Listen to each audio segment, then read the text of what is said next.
Ibu kandung dibentak calon istri. Pria di Palembang pilih batalkan pernikahan sehari jelang acara. Anjas, pria asal Palembang, Sumatera Selatan membatalkan rencana pernikahannya pada sehari sebelum acara. Gegara si calon istri membentang ibu kandung Anjas.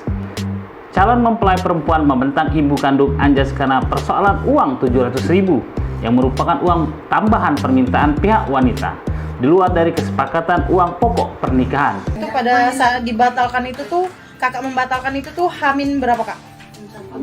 Hamil 1 sebelum acara. Malam minggu ya, berarti sehari sebelum ijab kabul ya. Jam 2 subuh. Nah kak, perasaan kakak ketika lihat ibu ditunjuk-tunjuk kayak itu tuh kak macam mana kak? Aku marah lah. Itu orang tuaku. Pernikahan tersebut rencananya digelar pada 18 Desember 2022 lalu. Namun pada malam sebelum pernikahan, Anjas membatalkan pernikahan tersebut.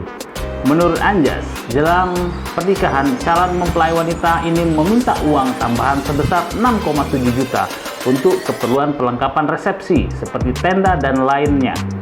Namun faktanya ketika disampai di rumahnya, Anjas tak melihat adanya tenda untuk pernikahan. Anjas mengaku shock melihat keadaan tenda yang dipesan bak tenda untuk acara kematian. Keterkejutan Anjas tak cukup sampai di situ. Ia mengaku tak terima dan sakit hati melihat perlakuan calon istrinya terhadap ibunya. Pasalnya wanita tersebut sempat mengancam hingga menunjuk sang ibu dengan cara tidak sopan.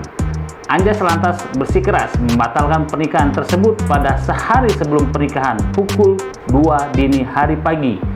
Setelah viral kisah Anjas yang gagal pernikahan gara-gara kurang uang 700.000 ini, kini keluarga calon mempelai wanita tiba-tiba menghilang dari kediaman mereka.